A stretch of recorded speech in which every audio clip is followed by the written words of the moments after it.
Okay, so let me introduce you all. Thank you very much for joining today to our 14th IDRiM Cafe talk. And like in this talk, we would like to discuss various disaster resource centers and networks which operate at various levels. For this reason, we have a GADRI network. And so for example, GADRI is an alliance of this research education groups. And then we have a disaster risk management knowledge center, which operates, like GADRI operates at a global level. That's why I started with that. And then we have disaster risk management knowledge center. And Christina Corbane will introduce it to us. And DRiM Cafe is under the JRC, Joint Research Center, Unit E1. And so it operates mainly at a European level, but as far as I understand, they are open also to to the global network and collaborate with various global networks. And we have CDR, Center Disaster Resilience. Also, like the head of the center is Irene Manzella, and it is under University of Twente, which operates at a national level, and it is also open to other networks. So the idea is bringing these three networks together here today and discuss these various opportunities to collaborate, to cooperate. So I would like to give the floor to Christina Corbane, and so she will introduce us also herself in detail, but also the Disaster Risk Management Knowledge Center. Thank you very much, Christina, for accepting our invitation. The floor is yours. Thank you, Funda, and good morning, good afternoon, good evening, colleagues, depending on where you are. Thanks a lot for the introduction, and I see indeed that there are different complementarities between those knowledge centers or those knowledge research centers dedicated to knowledge management at different levels, from global up to national level. And indeed, at the DRiM Cafe, the Disaster Risk Management Knowledge Center, we try to bridge all these, let's say, different levels. I will give first an introduction about the GRC, because perhaps some of you do not know what is the GRC. Then I will give more insights into our knowledge center, the DRiM Cafe, so Disaster Risk Management Knowledge Center, and highlight some of the key knowledge products that we develop and how they support different policy levels, from international up to indeed the national level. So first of all, the GRC, for those who are not familiar with the Joint Research Center, it's the European Commission Science and Knowledge Service. It employs around 2,000 scientists to carry out research in different scientific domains, from agriculture to food security to environment to climate change, as well as also nuclear safety and security, and definitely disaster risk management. We have around 60 years of scientific expertise, and we continue to develop this expertise. As you see from this map, we're located in 5 different countries, and the GRC, where the Disaster Risk Management Knowledge Center is located, is in Ispra in Italy, basically. So we operate along the full policy cycle, from the policy design to its implementation, up also to its monitoring and follow-up on the policy implementations. Basically, the GRC strategy for 2030 endorsed the idea of creating what they call knowledge centers to deal with the sheer amount of information overload. And so the knowledge center were conceived as virtual communities, bringing together experts and knowledge from inside the EU, but also outside the EU, to inform the policymakers in a tailored, concise, and let's say transparent manner about the latest scientific findings. So the DRMKC was actually the first knowledge center that was created in the Commission in 2015 in the field of disaster risk management, and it acts as an interface between science and policy.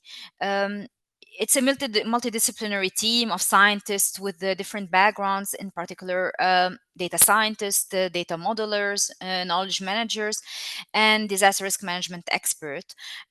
So this is just to show you a bit the size of the team that is operating in the knowledge center. The creation and the evolution of the DRMKC were triggered by an evolving policy context, which goes back to 2013 with the legislation that established the new Union Civil Protection Mechanism. You will hear several times this policy because this is the main policy that we are supporting. And this policy emphasized the need for improving the knowledge base on disaster risks. Then in 2015, you know quite well the broader policy context with the post-15 international agreements, this entire framework, the SDG and the Paris Agreement, and that also set big expectations and ambitions with respect to science and technology. So the Disaster Risk Management Knowledge Center was created in 2015 as the Commission contribution to the science and technology roadmap of the Sendai framework. And the activities of our knowledge centers were progressively also shaped by the 2019 and especially the 2021 revisions of the Union Civil Protection legislation, which created what is now called the Knowledge Network, the Union Civil Protection Knowledge Network, and which aims to bring together civil protection and disaster risk management experts, and it placed the DRMKC as the science pillar of this newly created knowledge network. As the leader of the science pillar of the knowledge network, our aim is to put high quality data and analytical tools at the disposal of the policy DGs that are sitting in Brussels. There are basically around 13 policy DGs that we support, and you can see here on the left side of the loop, but also at the disposal of the member states and participating states of the Union Civil Protection Mechanism. So through this new knowledge network, we moved from being a commission internal entity to becoming an external body also at the service of the national authorities in member states. There are three pillars that underpin our work. Partnership, it's where we build the scientific community, the network, and where we try to transfer our knowledge from inside and outside the EU into policy. The knowledge, it's where we actually the needs are identified and the knowledge is integrated and consolidated across different sectors and across different actors. And innovation, where we develop or co-develop innovative solutions for the mitigation of disasters and their impacts. I will try to highlight some of our knowledge products very quickly. And if you want to learn more about the different flagship or trade that these are products that become trademarks of the Knowledge Center, you can visit our website. But basically, I will emphasize mainly some knowledge products that are supporting key policies at EU level, but also at international level. So at the international level, as I mentioned, the Sendai framework is the umbrella framework that for which the DRMKC was created. And now you see the knowledge network, which is now at the center of the policies that we are supporting. But you can see also other policies, in particular EU policies, that also the Knowledge Center is aiming to address.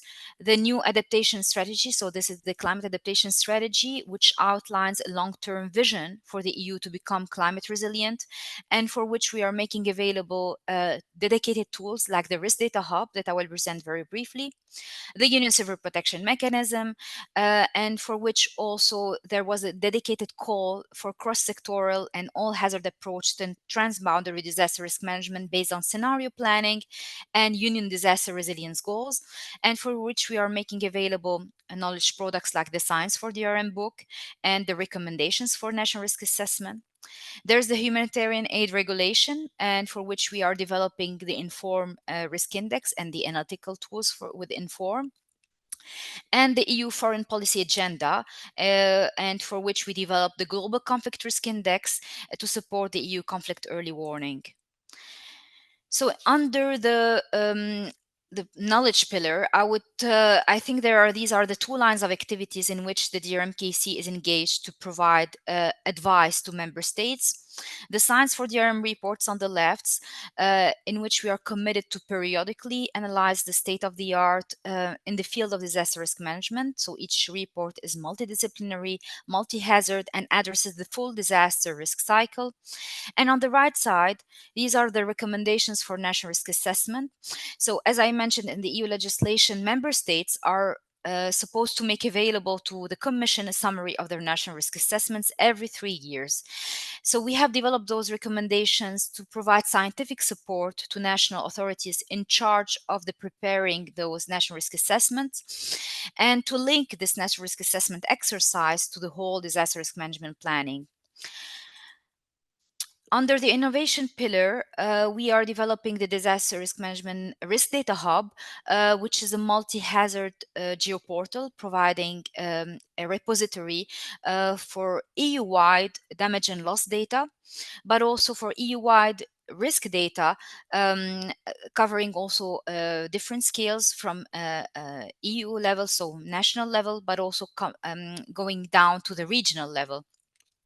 There's also there are other dedicated sections. I invite you to explore this risk data hub, where you also can generate ad hoc reports, insights based on the data that is stored under the risk data hub. Under the innovation pillar, also there's this Inform Risk Index, which is a composite indicator. It's actually more than just an analytical tool. It's a partnership, a multi-stakeholder partnership. As you see here, all the partners involved in this initiative. It includes actually different organizations from across the multilateral system, in particular humanitarian and development sector. So you see OCHA, UNICEF, WFP, FAO are all partners of this initiative. And in this context, we have developing a suite of open source quantitative analytical products with a global coverage to support the full disaster risk management cycle. There's the Inform Risk Index, which is based actually on the risk concept. It's a composite indicator that assesses risk at national level for globally, and at yearly level we update this index. The most recent update was just now in October for Inform 2024. There are other products that I also invite you to visit and look into, like the Inform Climate Change, which includes hazard projections together with the demographic and other socioeconomic projections in the calculation of the risk index. This is just an example showing how with those yearly releases of the Inform that go back to 2014, we are able to kind of support tracking global progress towards the targets of the Sendai framework. And another final example is this Global Conflict Risk Index that is actually another output or quantitative output of the Knowledge Center that is supporting the EU conflict early warning system. It aims at forecasting armed conflict at country level in the next 1 to 4 years on the basis of structural indicators organized in 6 policy areas that you can see here. This model actually looks into armed conflict within a country, so intrastate conflict, and it is the output of this model is the main quantitative input to the EU conflict early warning system for identifying countries that are at high risk of conflict and those where the risk is worsening significantly. And finally, just to summarize a bit, this slide shows how the DRMKC translates data and information into actionable knowledge, in particular for enhanced situational awareness and better anticipation and understanding of disaster risks. And in terms of outreach and communication activities, we regularly organize events, trainings, and webinars. Like now, at the moment, we are hosting a series of online webinars on disaster risk management. These are regular, actually, trainings together with the CONRIS network of universities, to which also ITC is affiliated. And Funda recently participated also to those a series of webinars delivering a training. And we have our annual seminar, which is our yearly platform where we bring together different voices from the Commission, from national authorities, and especially from the research sides, from EU-funded projects, to define pathways to more resilient EU, especially in relation to climate and disaster risks. And our next appointment is on the 21st of November in Brussels, so I invite you also to participate to this event, where we will co-design, actually, or discuss what will be the science roadmap for the DRMKC in the next 2 coming years.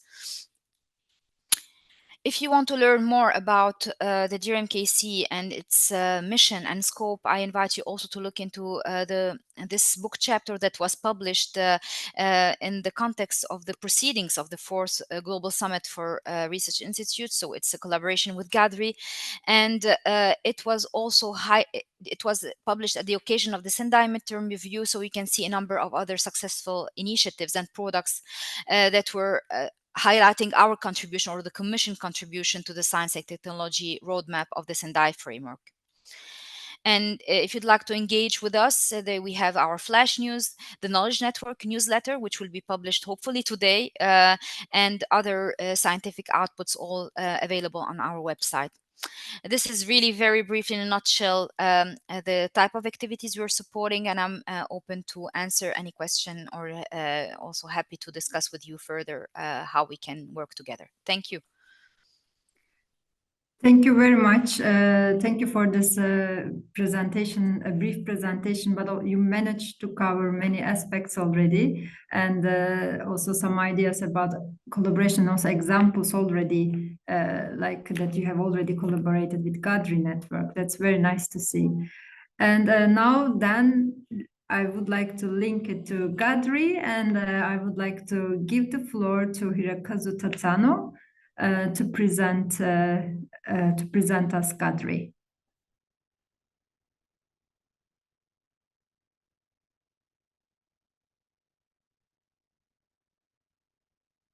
We don't hear you. Do you speak? At the moment, we don't hear. I think you can hear me, right? Now we hear and we see you. Excellent. Thank you so much. Okay. Yes. Yeah. I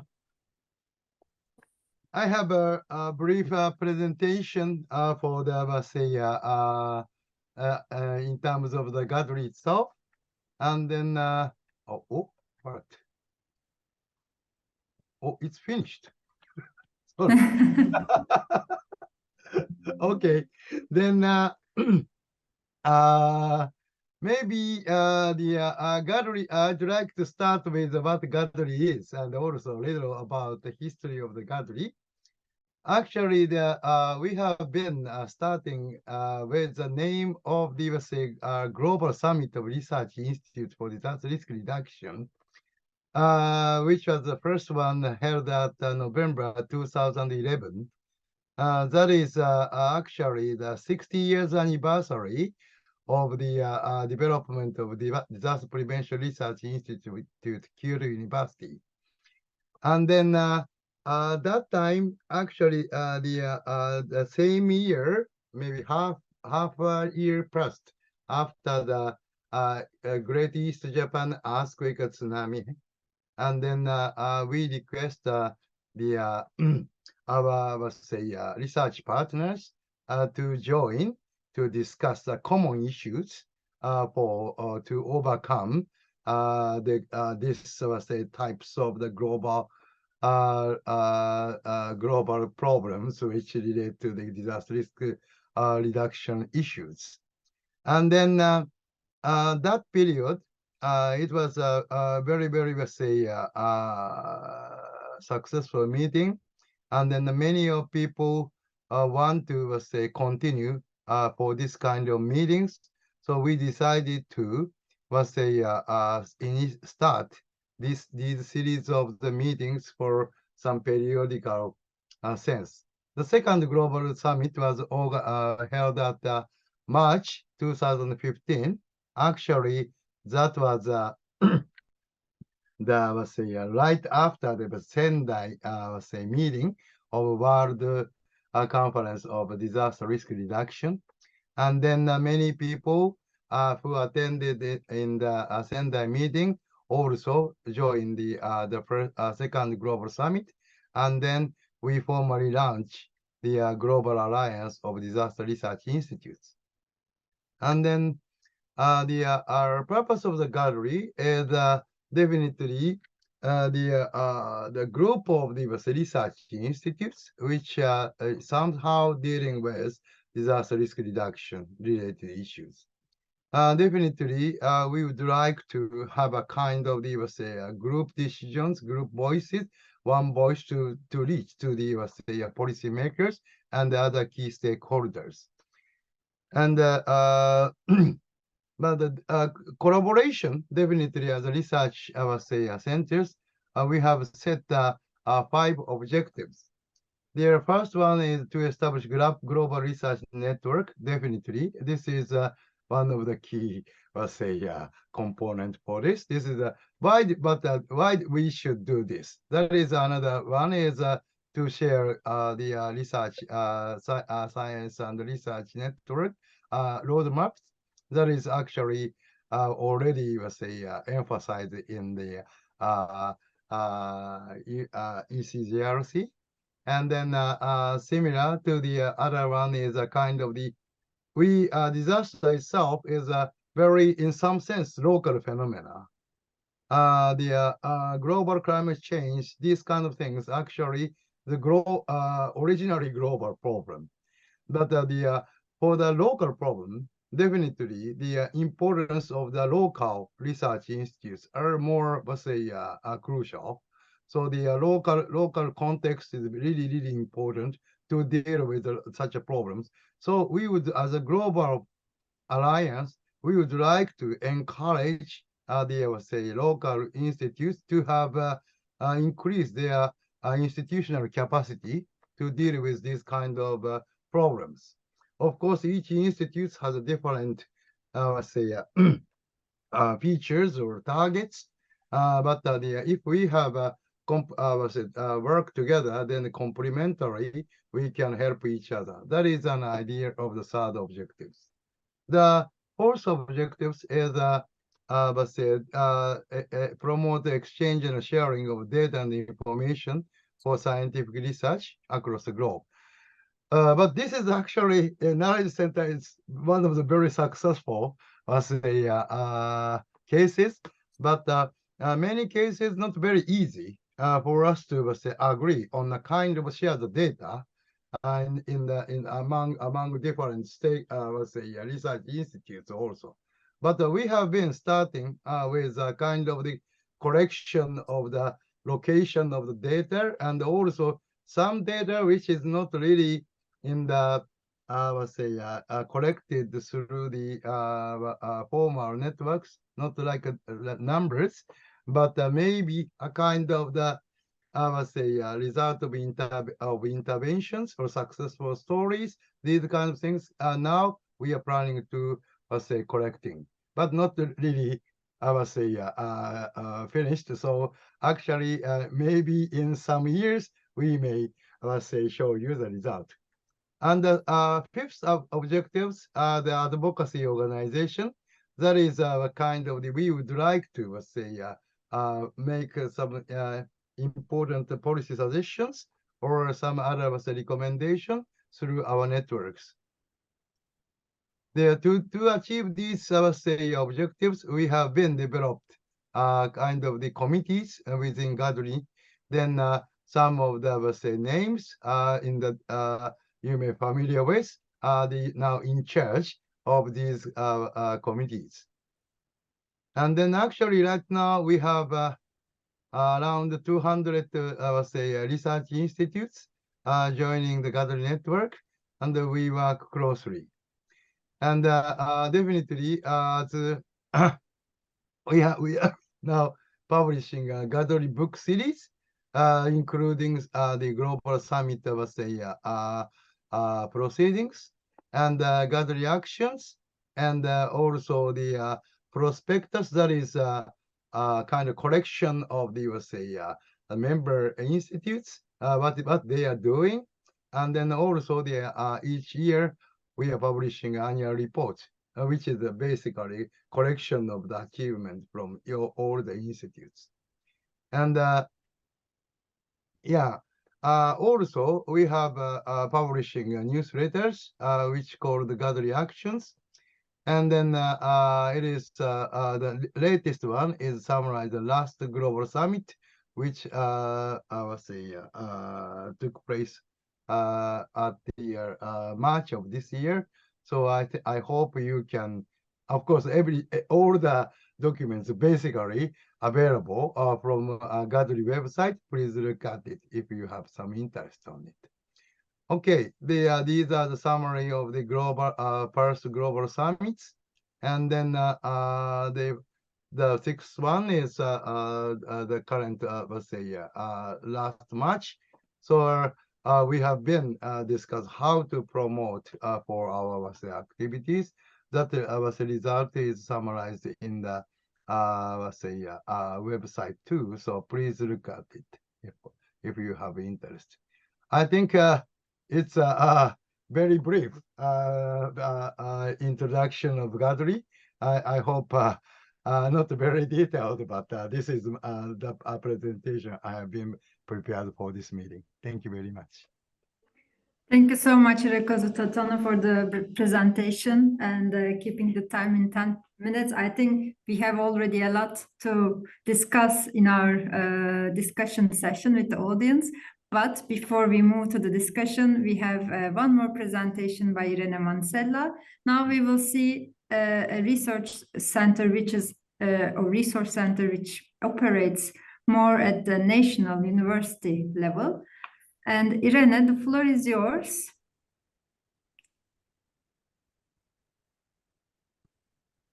Do you see my screen? Yes, and we hear you well. Yeah, perfect. Okay, great. Yes, thank you, Funda, for this opportunity to present this kindly or newly born center that has been founded at the ITC, so the Faculty of Geoinformation and Earth Observation at the University of Twente. So this center has been developed mainly to enhance our contribution and kind of collaborate and channelize also our common effort on the different framework that has been set globally. And with also the aim for the university and the ITC to contribute to a fair, sustainable and digital society for all.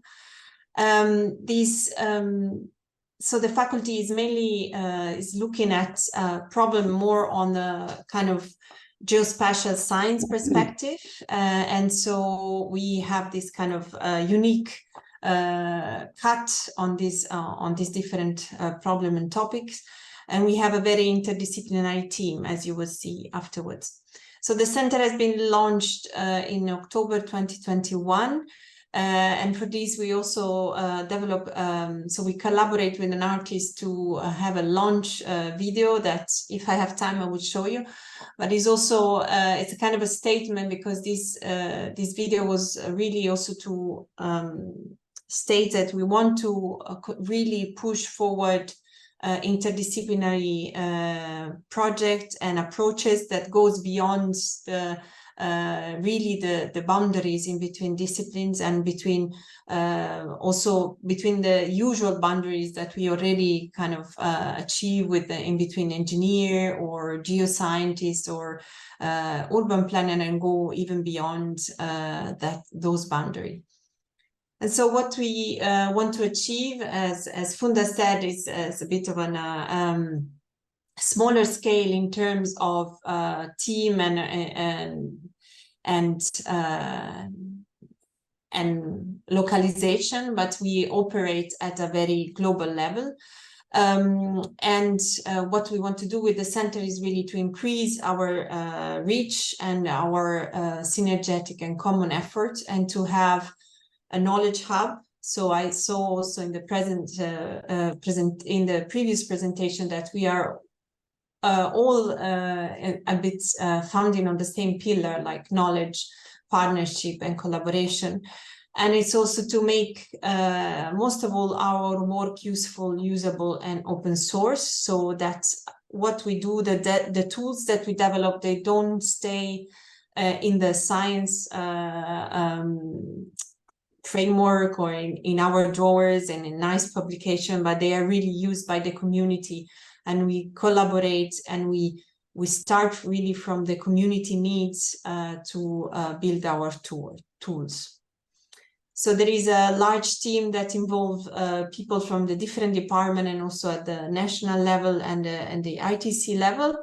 And we have, so I've put also in this presentation our 5 first postdoc, also to show the breadth and the interdisciplinarity of the project that we are carrying out. So we go from transport resilience to climate finances to decision support tool to drought resilience and landslide monitoring, and we really develop this project really in an interdisciplinary and collaborative way. We also have one of our main strengths is the alumni network of ITC. So ITC is born as a capacity building institution, and we have alumni all over the world who really are supporting us, and they are at the core of a lot of our project, because they are now at the forefront of the needs of the community at risk. And this is what really is one of our main strengths. And we also can take advantage and benefit of a lot of other expertise that are at the core of ITC and UT in general. So we also have founded some other center at the same time, at the Center for Disaster Resilience. So we have the UAV Center, the Center of Expertise in Big Geodata, the Digital Twins, Climate Center, and we have other resilience initiative at the national level. We, as I was saying, we want to develop tools that are useful, and we engage with stakeholders for inclusive and resilience building spatial strategy. We are working on sustainable water use, water management, and climate resilience. As I was saying, we were also working on food transport network and on geosocial media analysis for responding to rapid and slow onset disaster. We have a collaborative spatial planning and land administration for resilience, and we operate a lot on these, again, with the community, and in particular there is this big project where also Funda is involved. It's the coordinator, the co-coordinator on increasing preparedness and resilience of European communities by co-developing service using dynamic systemic risk assessment. And we also operate at the policy making and climate action at the national and international level with several actors in this landscape. And we really would like to see coordination and collaboration with this more global network presented here for really setting the agenda in this and making a difference in this.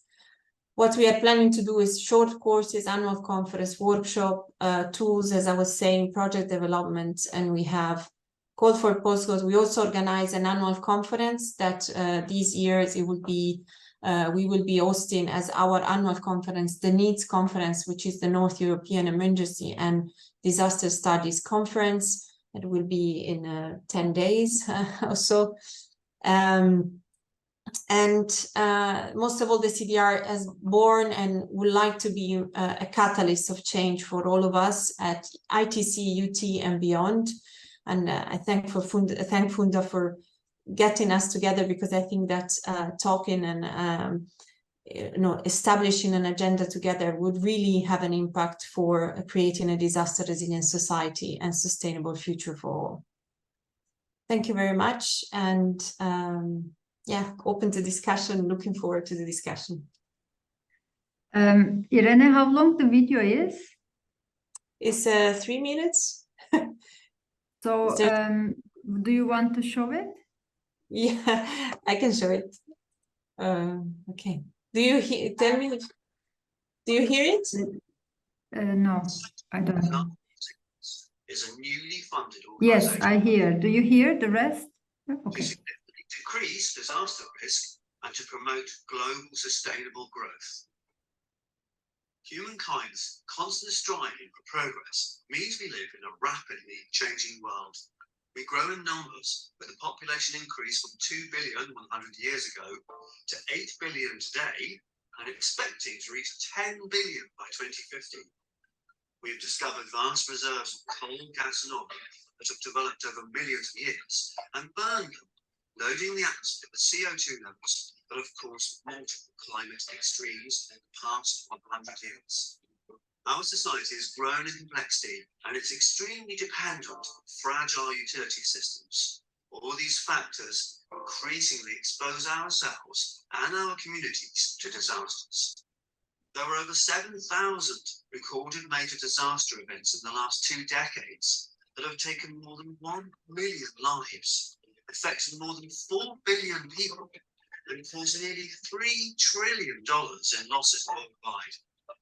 The impact of natural disasters is unevenly distributed over the world, with the majority of the impact occurring in the low and mid-income countries, with a dramatic reduction in their economic and social development.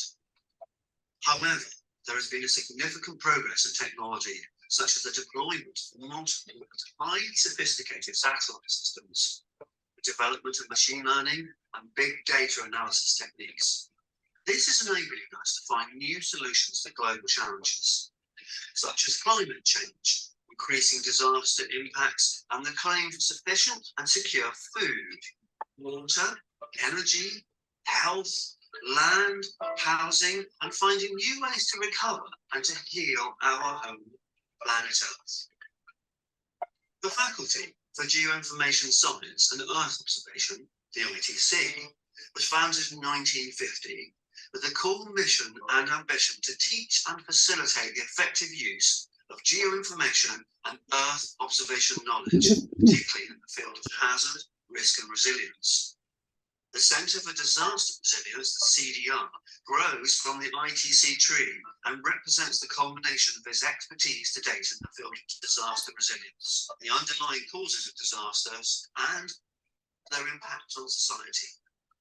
Together with our partners, we will focus on fundamental, interdisciplinary and applied research, dissemination, education and training, international cooperation and advisory services on a synergetic and common effort to increase well-being and global sustainable growth. By significantly decreasing disaster risk, the CDR is positioned at the intersection of science, policy and practice, and has the aim to strengthen and build new collaborations within the University of Twente, 40 new universities and worldwide. With this interdisciplinary and participatory approach, we will reinforce and further develop our contribution to make society prepared for disasters and to ensure that new generations can live and grow in safety towards resilient and sustainable future. Okay. Thank you very much, Irene. So I would like to thank Irene Manzella for her presentation and the video.